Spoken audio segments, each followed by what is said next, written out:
Pessoal, eu me chamo João Pedro Donadio, sou agrônomo pela Universidade Federal de Santa Catarina e atualmente eu faço mestrado em zootecnia pela Unesp de Botucatu.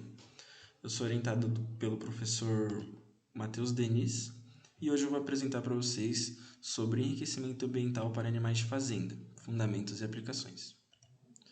Então, inicialmente, eu trouxe aqui uma ideia, de sistemas de produção para animais de fazenda para saber onde a gente está situado, Então, nessa ideia, traz com que o mercado e a administração cercam a produção e a gente tem aí como cerne, como centro, uma pirâmide que tem como fatores a sanidade, a alimentação, instalações, o manejo e também a genética, dos animais. Tudo isso inserido numa atmosfera etológica, que nada mais é que os comportamentos dos animais, que devem ser considerados aí, nesses fatores. Por que é importante a gente conceituar, o sistema de produção? Porque o enriquecimento ambiental vai se inserir nesse meio, Então, não é a mesma coisa de trazer enriquecimento ambiental para animais de fazenda, de zoológico ou animais de laboratório. Então, conceituar bem, ter essa ideia fresca na mente é importante.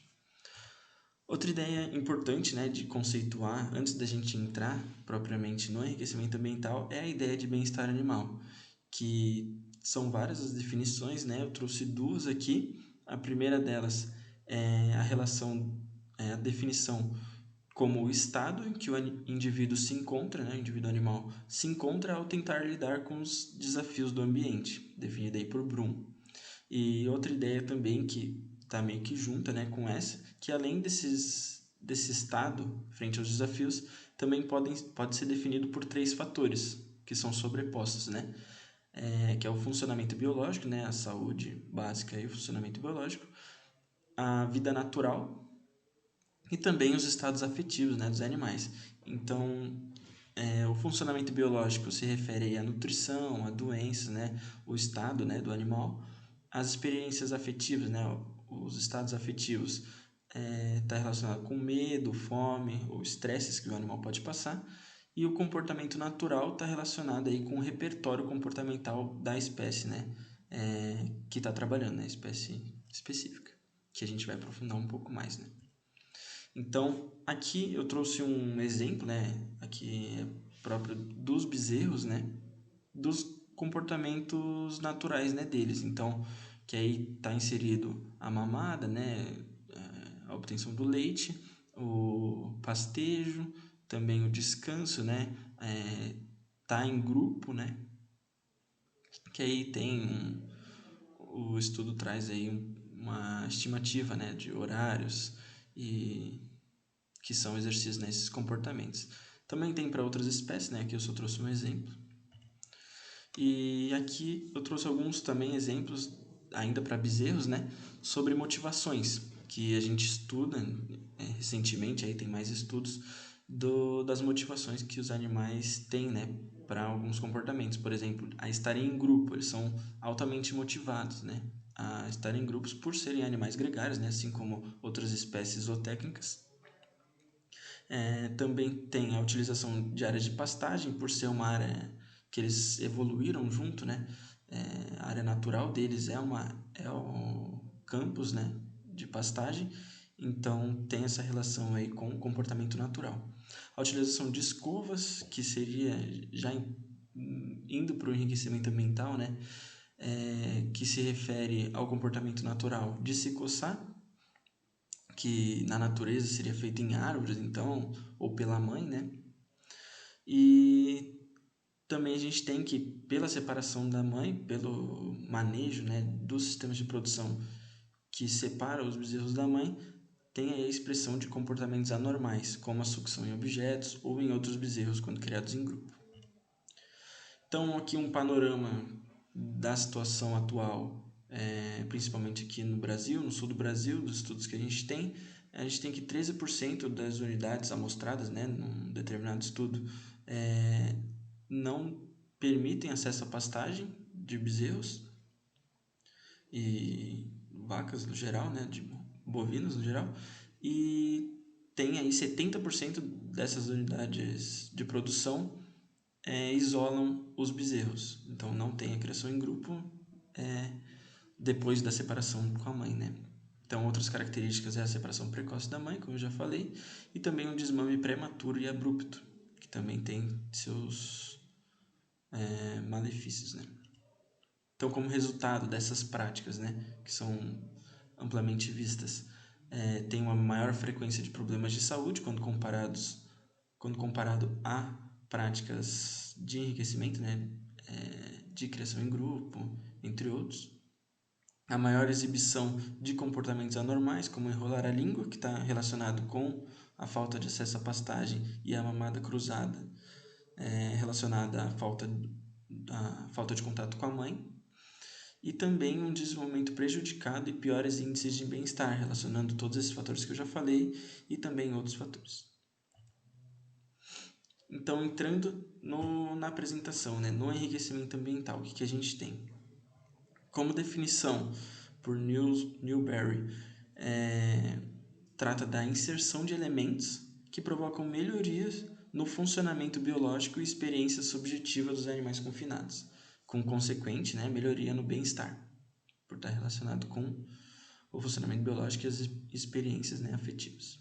Então, a gente tem que, quando pensa no enriquecimento, ela tem que cumprir pelo menos um dos objetivos, né, que são 4, definidos aí por Newberry também, que é aumentar o número e a variedade de comportamentos normais mostrados pelos animais, então os comportamentos naturais, né, prevenir o desenvolvimento de comportamentos anormais ou reduzir a sua frequência ou severidade, por exemplo, a mamada cruzada, que acontece, que é um bezerro mamar em partes do corpo de outro bezerro, pode acontecer de engolir muito pelo, né, e travar o trato digestivo, né, do animal e poder causar até morte.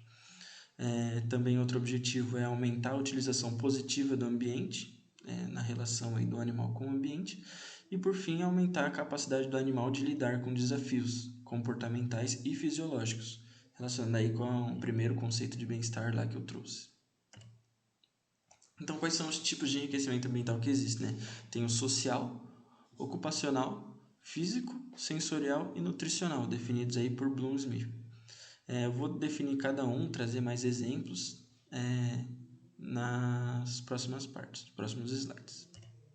Então, como objetivo geral da apresentação é avaliar o efeito do enriquecimento ambiental no funcionamento biológico de animais de fazenda, e os objetivos específicos é avaliar o efeito de cada tipo de enriquecimento em variáveis de resposta, né? Então, tanto no desenvolvimento dos animais, no comportamento, na saúde, também no viés cognitivo. Outro objetivo específico é avaliar o impacto dos diferentes tipos de enriquecimento no bem-estar propriamente dito dos animais e também discutir sobre metodologias para planos de enriquecimento ambiental, né? Como que a gente pode pensar num novo tipo de enriquecimento ambiental?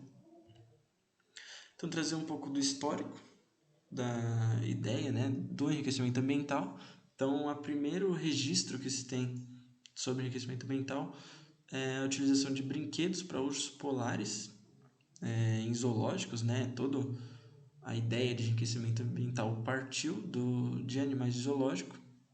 Então, lá em 1925 até 1950, 69, foram as primeiras definições e o reconhecimento do enriquecimento ambiental, né, e da necessidade deles para melhorar aí a vida dos animais zoológicos, primeiramente. Então, aí depois teve, em 1968, que ocorreu as primeiras observações de comportamentos anormais. Então, vendo que está acontecendo alguma coisa errada, e a gente como ser humano, né, como criador, tem que atuar de alguma forma para melhorar a vida desses animais, né? Em 1973 começou a primeira leva aí de estudos sobre enriquecimento ambiental para animais zoológicos. E só em 1990 que aumentou bastante, né, o estudo sobre comportamento e também enriquecimento ambiental para outras espécies, né, e começando aí também os estudos para animais de fazenda. Então, primeiramente a gente teve aí duas ideias, né, um embate de ideias, você pode dizer, que são duas perspectivas sobre o enriquecimento ambiental, né? Então a gente tem primeiro aí na ideia de engenharia comportamental, que está relacionada aí com desafios mais. Então o Yerkes aí trouxe a ideia de dar brinquedos para animais de fazenda, né? Como uma forma de enriquecimento. E esse outro pesquisador, o Hal Markowitz, que é um dos principais pesquisadores nessa área de enriquecimento para engenharia comportamental, que visa enriquecer o ambiente dos animais, né, por meio de desafios para acessar alimentos. Então, como a gente pode ver na foto aí, o animal tem que cumprir um desafio para conseguir acessar o alimento. Então, aí enriquecendo o ambiente dessa forma, né? E também tem uma outra ideia, né, que entra em contraponto com essa, que é o enfoque naturalístico, que é uma visão mais vendo a perspectiva do animal, que surgiu lá em 1912 com Hagenbeck, que visa que para animais de zoológico, né, principalmente essa ideia foi surgida, né, nesse contexto, que trazer elementos naturais, né, da vida natural do animal é uma coisa boa, assim, do ponto de vista de enriquecer o ambiente, né. Posteriormente, então, só em 1984 foram feitos mais estudos, né, então o Hutchins fez importantes estudos aí na área do enfoque naturalístico para o enriquecimento ambiental, dando essa ideia aí de trazer elementos da natureza. Por exemplo, nessa foto aí a gente pode ver um objeto se movendo rápido por uma onça, né? Que traz aí uma ideia de uma presa, né? Que seria essa ideia naturalística.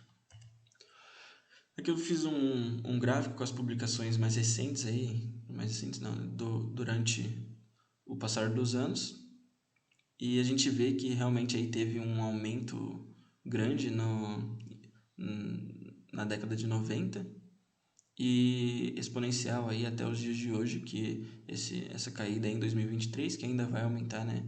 A gente espera aí que ultrapasse do ano passado, que é uma área que só tende a crescer. Então, entrando já nos tipos de enriquecimento, a gente tem primeiramente o enriquecimento social, que se baseia na adição do fator social, né? Então, a adição de um outro indivíduo, seja ele da mesma espécie ou de outra espécie também, podendo até ser humanos.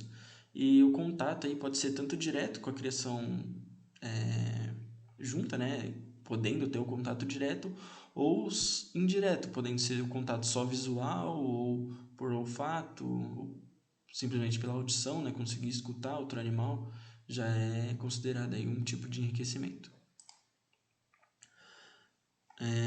Aqui então eu trouxe a ideia de um problema que a gente tem, né, na bovinocultura de leite, que é a separação, né, do bezerro da mãe. Então, que é uma coisa que é bastante criticada aí por ativistas, na mídia também, é bastante divulgada. Inclusive a gente vê aqui uma notícia, um vídeo, né? Só que eu não trouxe o vídeo, só a notícia, que é heartbreaking, né? Que é de quebrar o coração, que é a separação do bezerro e a vaca perseguindo o bezerro, né? Com a pessoa levando ele, que vai ser separado, né? E isolado para poder extrair o leite aí da vaca. Então a gente sabe que tem a criação individual dessa forma aí que eu ilustrei aí embaixo. E consequentemente a gente tem a expressão aí de comportamentos anormais, como eu citei anteriormente, né? Que nem esse aqui, o bezerro mamando no focinho do outro, né? Aqui então eu trouxe um estudo da Cirovica e colegas de 2022 que avaliou por meio de formulários a atitude das pessoas frente a 4 tipos de criação, né? 4 tipos de contato vaca-bezerro. Então, a primeira caixa aqui representa a separação da mãe e a criação individual, como eu mostrei nas imagens anteriormente. Aqui, na segunda caixa, é a separação da mãe também, mas criação em grupo com outros bezerros. A terceira caixa é também a separação da mãe, mas agora criado com uma vaca, que é chamada aqui de foster cow, ou vaca ama, né? Que é uma vaca que não é a mãe do bezerro, mas ele tem a permissão aí de mamar e obter o leite pela vaca. E por último aqui, a não separação, né? A criação com a mãe e em grupo, né? Com outras mães e bezerros junto. Então a gente vê que a atitude aqui, então era perguntada para as pessoas, de 1 a 7, quão você considera bom, né, esse sistema? E a gente vê que não tem diferença entre os tipos que são separados da mãe. Então, mesmo com uma vaca ama, é a mesma coisa do que criar individual, na visão dos avaliadores, né? Mas já quando tá junto com a mãe, criado em grupo, é bem visto, sabe? É melhor visto do que esses outros sistemas. Aqui eu trouxe então uma revisão sistemática e meta-análise que a gente do GBOL, do Grupo de Estudos de Bovinos Leiteiros, estamos desenvolvendo, né? Que é com esse foco aí na criação em grupo em comparação com a criação individual, né? Juntando uma coletânea de estudos que tem na literatura. E a gente encontrou aí pela meta-análise que, quando criados em grupos, os animais apresentam maior peso corporal ao desmame, maior consumo de concentrado durante o aleitamento e, consequentemente, maior ganho de peso diário.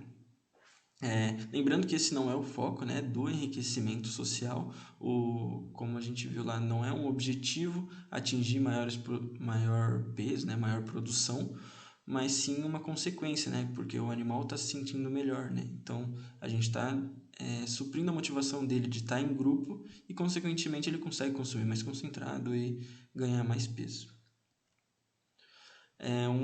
O outro tipo de enriquecimento que a gente tem, então, é o ocupacional, que abrange tanto o enriquecimento psicológico quanto o enriquecimento que incentiva o exercício.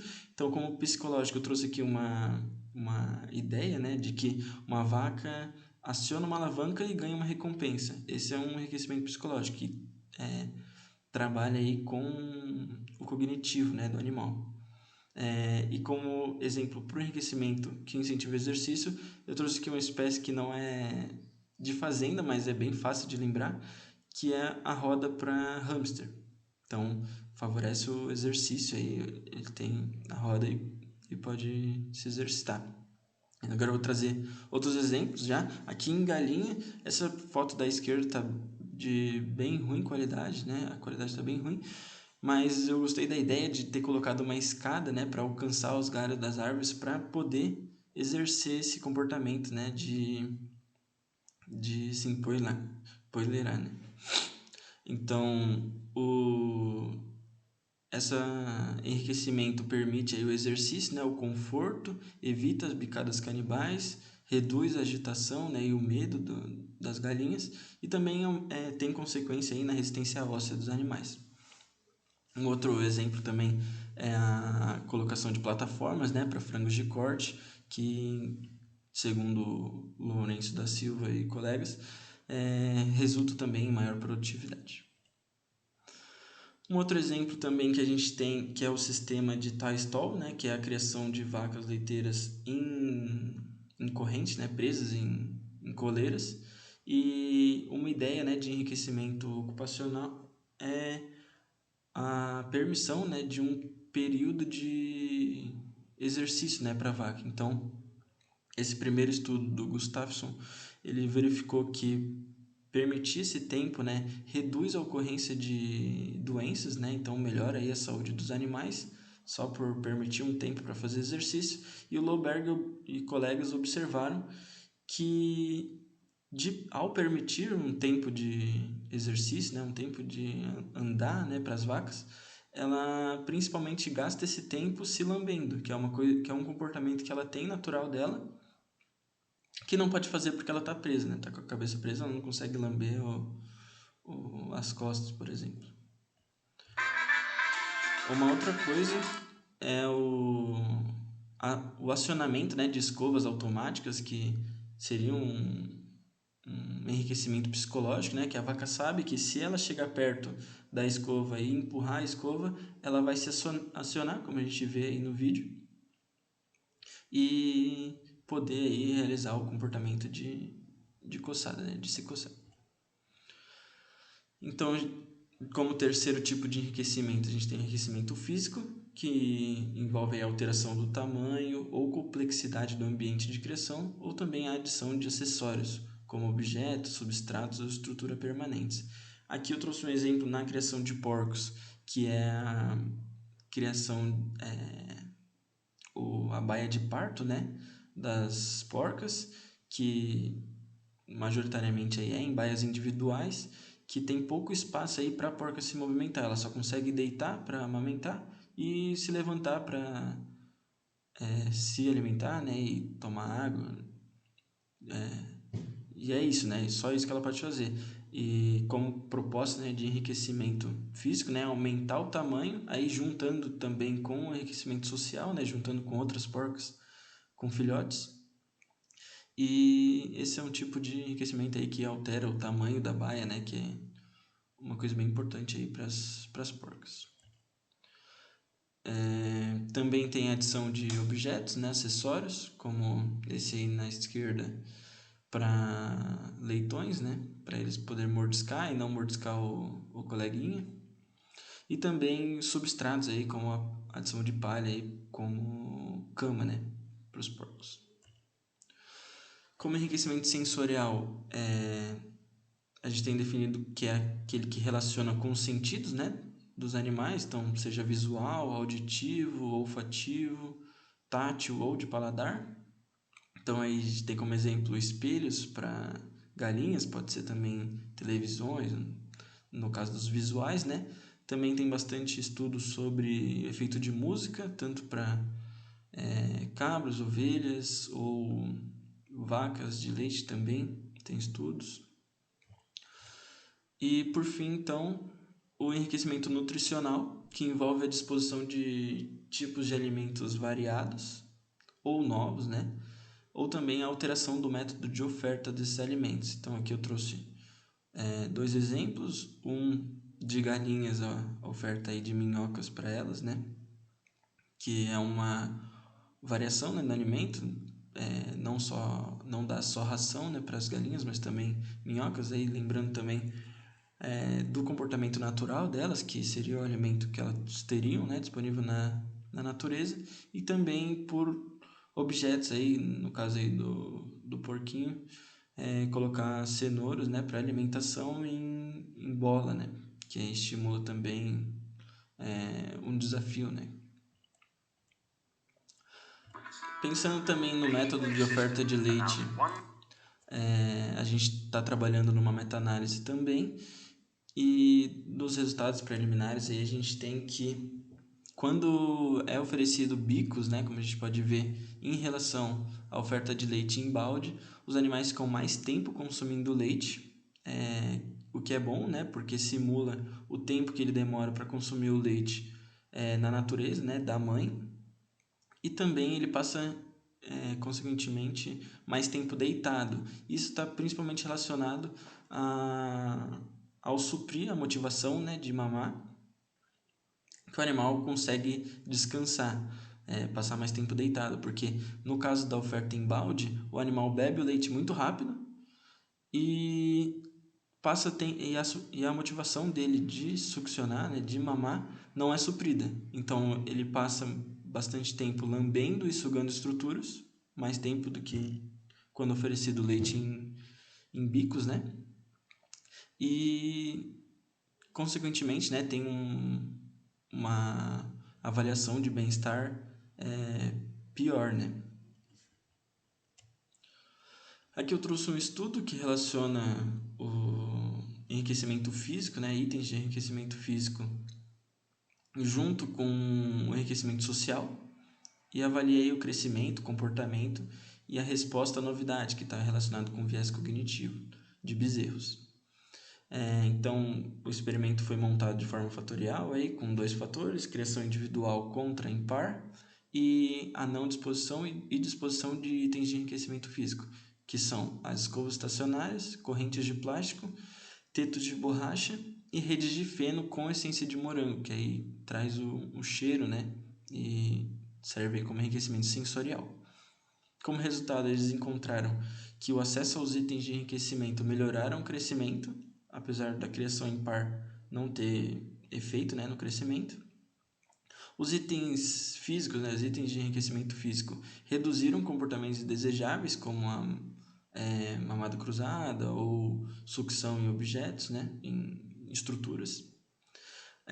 Também a criação em par estimulou comportamentos positivos, por estar ali com o coleguinha, né, estar com outro bezerro, estimulou o comportamento de brincadeira, né, que são vistos como positivos. E também tiveram como resultado que a combinação dos enriquecimentos não mostrou melhorias significativas, né? Então, juntar a criação em par com itens de enriquecimento físico não trouxeram mais melhorias do que quando abordadas de forma individual, né? Também não foi encontrado o efeito no medo, né, no teste cognitivo ali de ambiente novo e objeto novo. Os tratamentos aí não tiveram efeito não tiveram efeito nenhum, né, nesses testes. Aqui então eu trouxe uma tabela que cada linha representa uma espécie de animal de fazenda com os enriquecimentos mais utilizados e o resultado, né, da utilização desses enriquecimentos e a referência aí. Cada linha se refere aí a uma revisão, apesar de eu não ter encontrado revisões sobre ovinos e caprinos. As outras espécies aí são revisões propriamente ditas para cada espécie, né? Então, na primeira linha a gente tem aí que para galinhas poedeiras os enriquecimentos mais utilizados, né, mais estudados são sensoriais, também de alimentos e para estruturas, né, no caso de poleiros, como eu mostrei. E o resultado disso é um melhor desenvolvimento neural e menos medo, né, que é bastante buscado aí para galinhas poedeiras, que por ser animais pequenos, né, eles diminuir o medo facilita o manejo, né? Para frangos, então, os tipos de enriquecimento mais utilizados, mais estudados são locais elevados, fardos de palha e acesso a áreas externas, que garantem maior atividade e menores problemas, tanto de saúde quanto relacionados ao bem-estar. Sobre porcos, os enriquecimentos mais estudados são cama de palha, desafios para acessar alimentos, que garantem maior conforto, permissão para comportamentos naturais, como cavar, e o estímulo aí neural também. No caso dos porcos, tem bastante estudo, né? É uma das espécies que mais tem estudo sobre enriquecimento ambiental, dado o sistema de produção, né, que a gente tem e a necessidade aí de melhorar aí a vida dos animais. Ovinos, eu, como disse, não encontrei nenhuma revisão propriamente sobre enriquecimento ambiental, mas encontrei um estudo que avalia aí alguns efeitos sobre o bem-estar dos animais por fatores relacionados ao enriquecimento, que aí tem o enriquecimento social, que é a relação da ovelha e o cordeiro, né, a necessidade para aprender comportamentos, a necessidade desse vínculo, né, para aprendizado de comportamentos, também a utilização de substratos diferentes e a presença de árvores, né, que garante aí a segurança por serem animais que são menores, né, e criados em ambientes abertos, né, em comparação com galinhas, frangos e porcos, eles têm essa necessidade de segurança de predadores maior do que relacionada a bovinos, por exemplo. No caso de caprinos, também não encontrei uma revisão propriamente sobre enriquecimento, mas encontrei um estudo que relaciona aí a densidade animal, né, o espaço requerido por animais para garantir aí comportamentos naturais da espécie. No caso de bovinos, tem bastante estudos sobre o enriquecimento social, a utilização de escovas, acesso à pastagem, tetos para bezerros, como eu mostrei, que melhoram aí os estados afetivos e menos frustração por suprir as motivações, né, dos comportamentos. Por fim, aí os cavalos, que tem bastante estudo focado aí na redução de comportamentos estereotipados, como a aerofagia, que são problemas aí vistos pesquisadores, né, da área de equinocultura.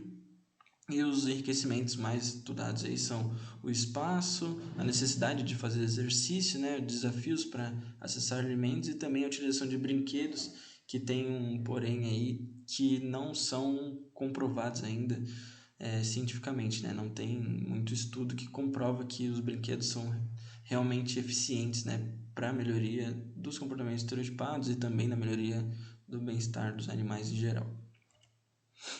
Então, aqui eu trouxe uma das ideias, né, de plano de enriquecimento ambiental que é tido como pelos autores, né, como uma abordagem holística, que são passos a ser seguido, né, que, por exemplo, no caso lá dos bezerros, a gente tem que definir a espécie, que são bovinos, né, talvez aí dá para especificar também a idade, né, então no caso dos bezerros,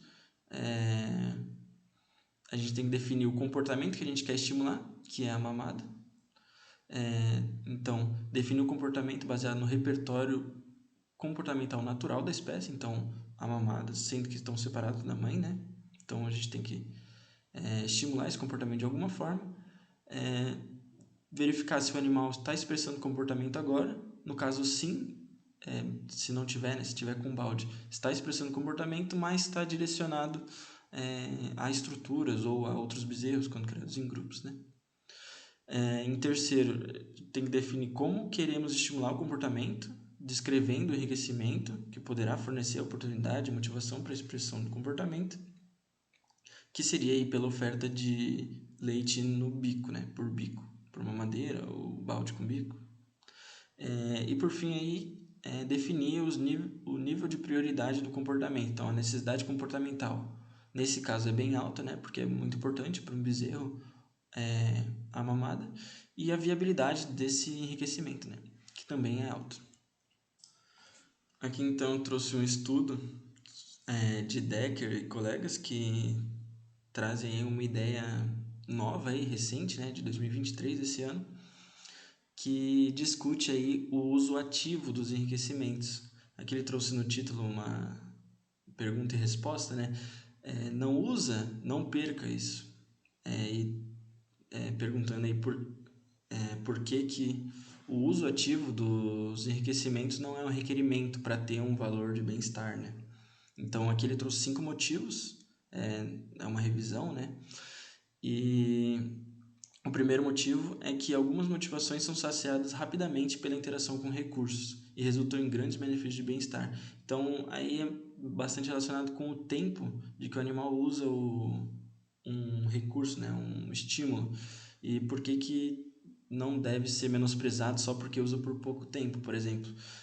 O tempo que o animal passa bebendo água é bem menor do que o tempo que o animal passa descansando, mas não necessariamente dá para medir que é menos importante, entende? Então pode ter algumas motivações que são saciadas rapidamente e não necessariamente não são importantes para os animais.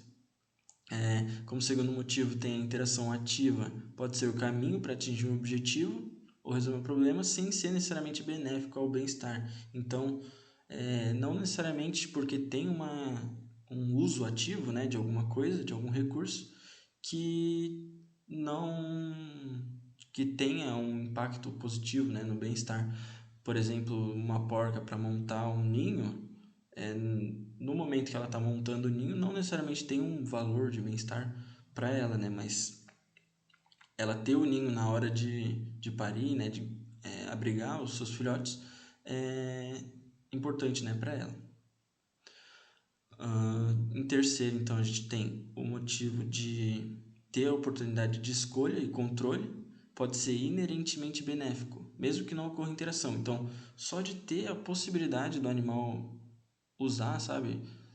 Ele usou a escova por um tempo e não usou mais, mas só dele ter a possibilidade da escolha já é uma coisa benéfica, sabe? Como quarto motivo, então, tem que alguns recursos físicos espaciais atendem a necessidades sociais, por estrutura, marcos e linhas de visão bloqueada. Então, por exemplo, uma pedra ou uma parede que seja, num ambiente de criação que tem outros indivíduos, né, pode favorecer os animais subordinados, né? Ou outro exemplo, por exemplo, a disposição do bebedouro para vacas dentro de piquetes, ao invés no corredor, pode ser melhor para vacas subordinadas por atender essa necessidade social, né? Porque se uma vaca dominante fica no corredor na frente lá, o animal não consegue acessar o recurso, né? Então, mesmo que não tenha uma necessidade visível, né? Um uso ativo do local visível, né? Nesse caso dos bebedouros, da localização do bebedouro, pode ter um efeito benéfico, né? No bem-estar. Então, não é só o uso que deve ser medido, né? Deve ser considerado também outros fatores. E por fim, aí, alguns estímulos podem ser preferidos porque sinalizam um bom ambiente ao animal pelo instinto, né? Então, por exemplo, a criação em ambientes naturais, também a criação a pasto, por exemplo, bezerros, eles evoluíram em campos de pastagem, né? Então, mesmo que eles não pastem, mesmo que eles não consumam muito pasto, tem a sua importância, né? Pelo instinto, né? De ser criado em pastagem, né? Ao ar livre.